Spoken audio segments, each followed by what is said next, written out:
Answer with Dan Proft and Amy Jacobson on AM 560. The Answer.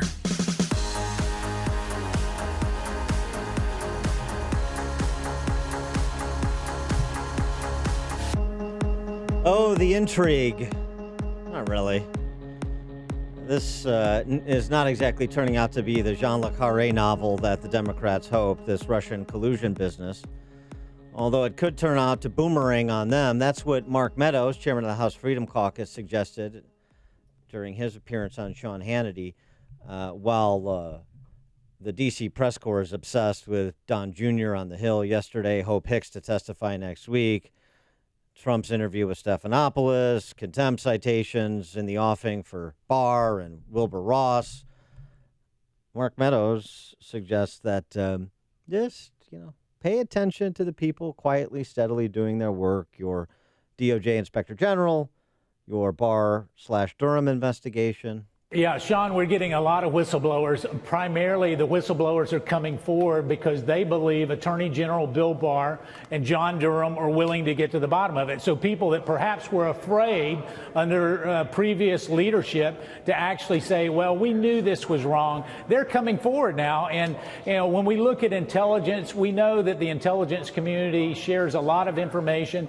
What we also know, what Devin Nunes knows, Jim Jordan, Mark Meadows, and others that have been involved, is that the Steele dossier, Christopher Steele, his dossier, not only does it have its origins with Fusion GPS and the Democrat National Committee, but other players that are connected, Sidney Blumenthal, and they were shopping it to every media outlet that they possibly could, and the FBI knew it. That's the problem. The FBI knew it prior to that first FISA, and here they are using it as credible information for a FISA application. I just think that that's totally wrong. And Meadows went on to say people are going to go to jail. I'll continue to hold my breath, but I assume Mark Meadows is basing his view on information I don't have.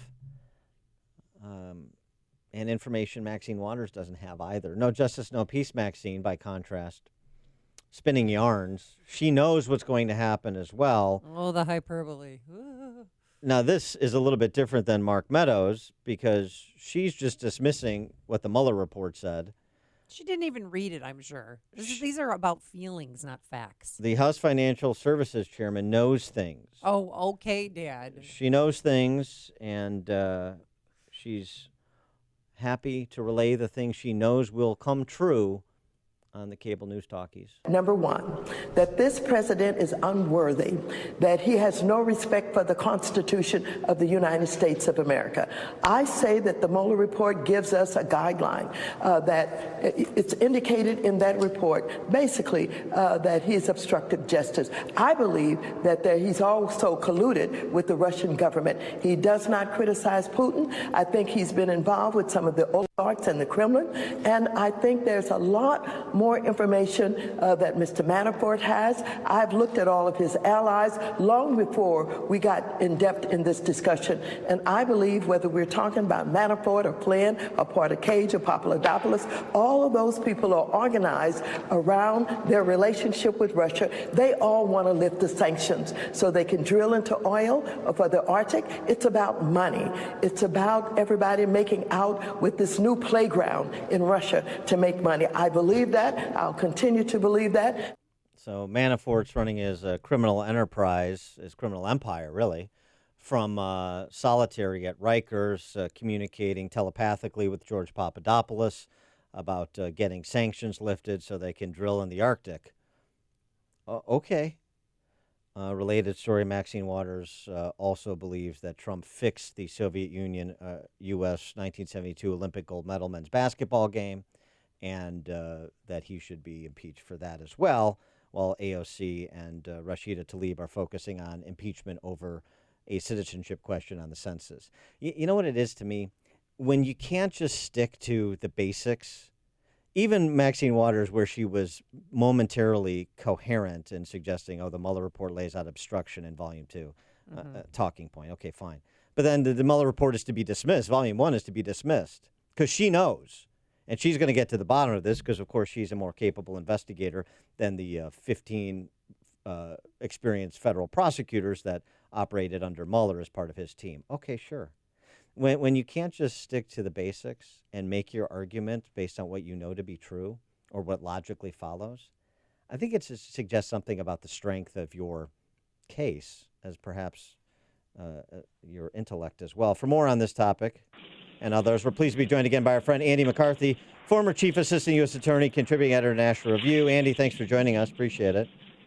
Morning. How are you? Morning. So let's start with the more interesting case first, the suggestion that Mark Meadows is making based on, I guess, what he expects from the DOJ Inspector General's report, plus the Bar Durham investigation, that people are going to go to jail. Too soon?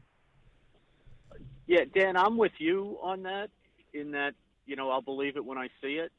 For now, I think that we ought to have the modest goal of finding out what happened. And then, if we can actually find out what happened and it turns out that people took actions that merit being prosecuted for, we can deal with that when it happens. I wrote a book back in 2014, and one of the things that I learned researching not only, why we have an impeachment clause, but what it's about and when it gets invoked. A lot of the things that are in the nature of abuse of government power are not necessarily crimes in the penal code. There's a lot of discretion that is available in the laws that get used by federal investigators to do things like counterintelligence, and they can abuse their discretion without in any bright line way violating, some felony criminal provision in the criminal code. So you can find an awful lot of abuse of power and things that really should never ever happen without necessarily finding that people committed crimes. So I just, let's find out what happened first. Yeah. Well, what in your mind, after you read the Mueller report, which I'm sure you did, what is there any impeachable offense there that you see? No, I never thought, Amy, that I think, in fact, the rationale for the investigation was this loopy theory, which, so far as I can tell, was based on nothing other than the Steele dossier, that there was a cyber espionage conspiracy between the Trump campaign and Russia. I don't think there was ever any evidence for that.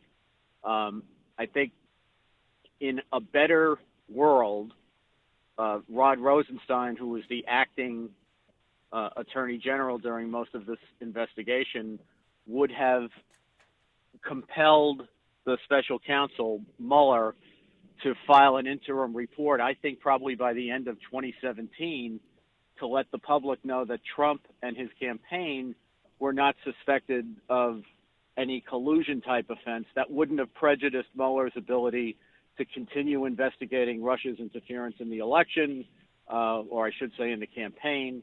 It wouldn't have prejudiced their ability to continue investigating obstruction. I don't think they were going to find any obstruction. But I do think if they had let us all know that at the end of 2017, when I think by that point Mueller had to know he had no case, you probably would have gotten a lot better behavior out of Trump. Speaking of the Steele dossier and trafficking and information obtained by foreign actors, how did you receive the statement the president made in his interview with Stephanopoulos yesterday that, if he were to be presented with information from a foreign government or a representative of a foreign government, he'd probably look at it, maybe he'd call the FBI, maybe he wouldn't, but, the idea that any information that's presented to you from a foreign actor should immediately be provided to the FBI for the high sign that it's okay to consume is sort of silly. Yeah, well, it's interesting. It happens that I testified yesterday before the House Intelligence Committee in the hearing that they had about the Mueller report, and that was one of the issues that came up. And as I told them, I personally would probably reach out to the FBI on less information than was presented in the in the Mueller investigation, in terms of people who obviously had some kind of connection to the Russian government, reaching out to Americans.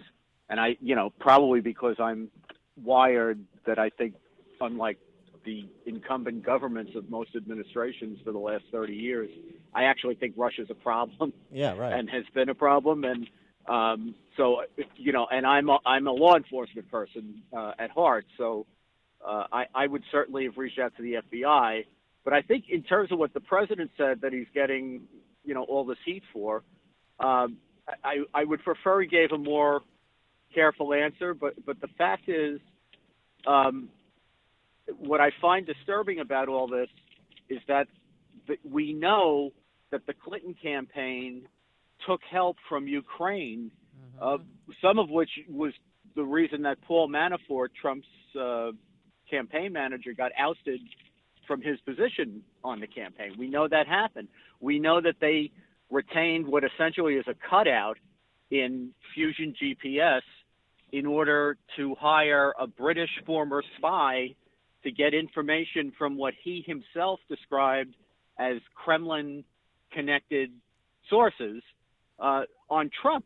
So they went out and actually retained this stuff. So to me, the First Amendment makes it very hard to regulate this stuff. Our theory of the First Amendment is that good information will always win out over bogus information, so we should never be afraid of information. And I really don't want to hear a lot about, how awful it is to take information from foreign governments until we talk about everybody who does it and until somebody in a serious way says we should make this illegal. Since nobody's trying to make it illegal and everybody does it, I don't understand the singling out of Trump. And I say that as somebody who does not approve of what happened in 2016. I think that taking that meeting at Trump Tower was stupid about 8 ways to Sunday. And there's a lot to criticize there. But I just think, and I think this goes across the board for virtually every collusion issue, as it were, and that is, if you've got evidence that somebody's in an espionage conspiracy against the United States, fine, then let's see it. But if all we're talking about is people's connections or associations with Russia, which is a government that our government for 30 years has been telling us is like a strategic partner that we can work with and have commerce with, then I think we ought to be talking about everybody's connections, not just Trump's. He is Andy McCarthy, former Chief Assistant U.S. Attorney in Manhattan, contributing editor at National Review, nationalreview.com. Andy, thanks as always for joining us. Appreciate it. My pleasure. And he joined us on our turnkey.pro answer line. If you're talking about it, Dan and Amy are talking about it. It's Chicago's Morning Answer on AM 560. The Answer.